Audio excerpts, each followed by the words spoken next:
औज़ुबिल्लाहि मिनश्शैतानिर्रजीम बिस्मिल्लाहिर्रहमानिर्रहीम। Students, lecture number 14 exercise 2.2 class 10th math question number 5 आज हम करेंगे।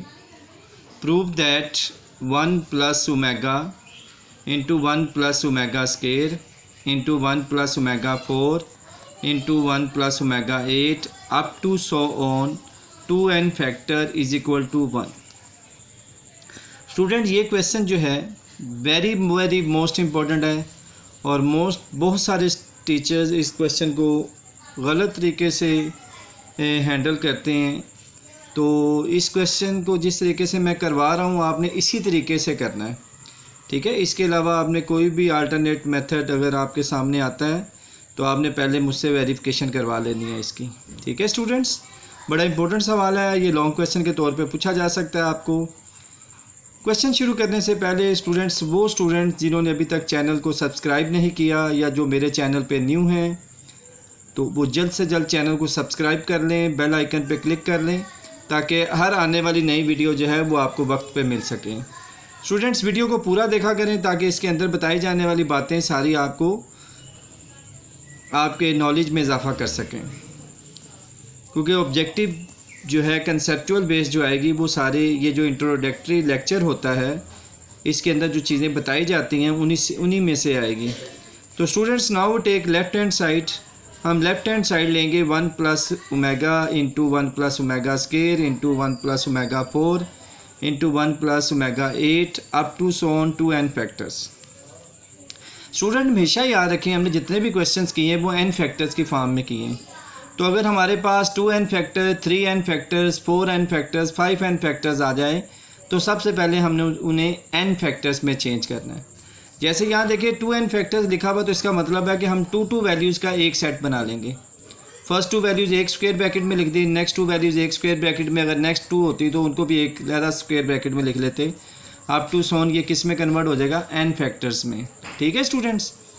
अगर यहाँ पे हमारे पास 3n फैक्टर होता तो फिर पहली 3 रकमें एक ब्रैकेट में आ जाती, अगली 3 एक में आ जाती और अगली 3 एक में आ जाती। तो आपने सबसे पहले जितने n फैक्टर्स भी दिए जाएंगे आपने उनको n फैक्टर्स में चेंज करना है। तो ये हमने n फैक्टर्स में चेंज कर लिया। यहाँ स्टूडेंट्स मैं थोड़ा सा आपको क्लियर करता हूँ, ये कंसेप्ट एक अंडरस्टैंड कर लें। देखिए 2 मल्टीप्लाई 2 क्या होता है, 2 की पावर 3, यानी सेम वैल्यूज अगर 3 टाइम्स मल्टीप्लाई हो रही है तो 2 की पावर 3 आ जाएगी। अगर सेम वैल्यू जो है वो 4 टाइम्स मल्टीप्लाई हो रही है तो उसकी पावर 4 आ जाएगी। और अगर सेम वैल्यू जो है वो n टाइम्स मल्टीप्लाई हो रही है तो उसकी पावर n आ जाएगी। ये कंसेप्ट अपने माइंड में रखिएगा। इंशाल्लाह इसी कंसेप्ट की मदद से आज हम अपने क्वेश्चन को सॉल्व करेंगे। तो यहाँ पे हम देखते हैं कि ये हम फैक्टर्स बना चुके हैं। देखिए मेगा और मेगा स्केयर, यानी हमने कहा था जब वो मेगा क्यूब या उससे बड़ी पावर आती है तो उसको हम मेगा क्यूब की मदद से सॉल्व करते हैं। ये तो मेगा क्यूब से छोटी वैल्यूज़ हैं इसलिए ये एज इट इज़ ही आ जाएंगी। इसी तरीके से यहाँ देखें दूसरी ब्रैकेट में 1 प्लस ओमेगा 4, तो मेगा क्यूब से बड़ा है तो इसको हम क्या लिख लेंगे, मेगा क्यूब इंटू मेगा। इसी तरीके से 1 वैसे ही आ गया। ओमेगा 8 है तो मेगा 3 की पावर 2 6 हो जाएगा मेगा, और साथ 2 ओमेगा स्केयर आ गए तो ये भी 8 ओमेगा स्केयर बन गए, plus up to Son n factors. ये वैल्यूज एज इट इज़ ही आती रहेगी। 1 आ गया, ओमेगा क्यूब किसके इक्वल होता है, 1 के, तो यहाँ 1 आ गया, ओमेगा वैसे ही आ गया। नेक्स्ट ब्रैकेट में 1 आ गया, मेगा क्यूब की जगह पे 1 आ गया, स्केयर वैसे ही आ गया, मेगा स्केयर वैसे ही आ गया, bracket close up to Son n factors आ गए। अब स्टूडेंट्स ये तो एज इट इज़ ही आ रही है। यहाँ देखें 1 मल्टीप्लाई ओमेगा यानी 1 प्लस ओमेगा आ गया, और 1 का स्केयर लेंगे तो 1 नहीं आएगा। 1 मल्टीप्लाई ओमेगा स्केयर यानी यहाँ पे क्या आ गया, 1 plus omega square up to so n factor. देखिए स्टूडेंट्स, अब आपके पास ये वैल्यूज सेम हो गई। तो अभी हमने कंसेप्ट क्या पढ़ा था कि अगर सेम वैल्यूज़ मल्टीप्लाई होंगी 2 टाइम्स तो उसकी पावर 2 आ जाएगी। अगर वो 3 टाइम्स मल्टीप्लाई होंगी तो उसकी पावर 3 आ जाएगी, और अगर वो 4 टाइम्स मल्टीप्लाई होंगी तो उनकी पावर 4 आ जाएगी। अब यहाँ देखें ये सेम वैल्यूज़ हैं और ये कितने टाइम्स मल्टीप्लाई हो रही हैं, n times. n factor mean n times multiply हो रही हैं। तो अगर ये n टाइम मल्टीप्लाई हो रहे हैं तो इनमें से इस एक ही वैल्यूज़ को लिख के इसकी पावर क्या आ जाएगी, n, यानी बेस तो सबकी सेम होगी ना। तो अब ये n टाइम्स मल्टीप्लाई हो रही है तो इनकी पावर क्या आ जाएगी, n आ जाएगी, ठीक है। अगर ये 2 टाइम्स मल्टीप्लाई हो रही होती है तो इनकी पावर 2 आ जाती है। अब आप कहेंगे सर बज़ाहिर तो हमें ये 2 टाइम्स नज़र आ रही हैं, लेकिन देखिए बेटा आगे अप टू सोन लिखा हुआ है, डॉट्स डले हुए हैं। डॉट्स का मतलब होता है ये वैल्यूज ऐसे ही लिखी जा रही है बार बार, और कहाँ तक जा रही है, n फैक्टर्स तक, यानी n टाइम्स जा रही है। तो इसका मतलब है इस वैल्यूज़ की पावर क्या बन जाएगी, n। अब स्टूडेंट्स हमने फार्मूला याद किया हुआ है कि 1 प्लस ओमेगा किसके इक्वल होता है, माइनस ओमेगा स्केयर के, और 1 प्लस ओमेगा स्केयर किसके इक्वल है, माइनस ओमेगा के।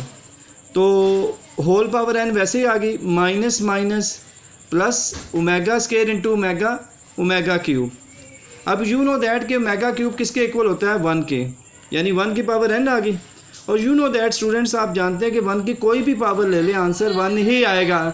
1 की कोई भी पावर ले लें आंसर 1 ही आएगा। तो अगर आप लोग गौर से देखें तो हमारी राइट हैंड साइड क्या थी, 1। सो राइट हैंड साइड हमारे पास क्या आ गई, 1। तो ये प्रूव हो गया, hence prove that left hand side is equal to right hand side. Very very most important student question है। इस क्वेश्चन को आपने अच्छे तरीके से करना है, बोर्ड के पॉइंट ऑफ व्यू से बड़ा इंपॉर्टेंट है और लॉन्ग क्वेश्चन के तौर पे ये पूछा जा सकता है। और जिस तरीके से मैंने करवाया आपने इसी तरीके से इसकी प्रैक्टिस करनी है, ठीक है। इसके अलावा कोई भी मेथड आपके सामने आता है तो आपने सबसे पहले मुझसे वेरिफिकेशन करवा लेनी है, ठीक है। अदरवाइज़ आपने इसी मेथड से क्वेश्चन करना है, चाहे आपको टीचर किसी भी मेथड से करवाए, आपने उसी को इसी तरीके से तैयार करना है। इंशाल्लाह मुझे कमेंट्स में कहा गया था, मैसेज किया गया था कि क्वेश्चन नंबर 8 का सेकंड पार्ट करवा दें। तो इंशाल्लाह लेक्चर नंबर 15 के अंदर एक्सरसाइज 2.1 का क्वेश्चन नंबर 8 का सेकंड पार्ट डिस्कस किया जाएगा। तो लेक्चर नंबर 15 में मुलाकात होती है। तब तक के लिए इजाज़त दीजिएगा। अल्लाह हाफिज़, अस्सलामु अलैकुम।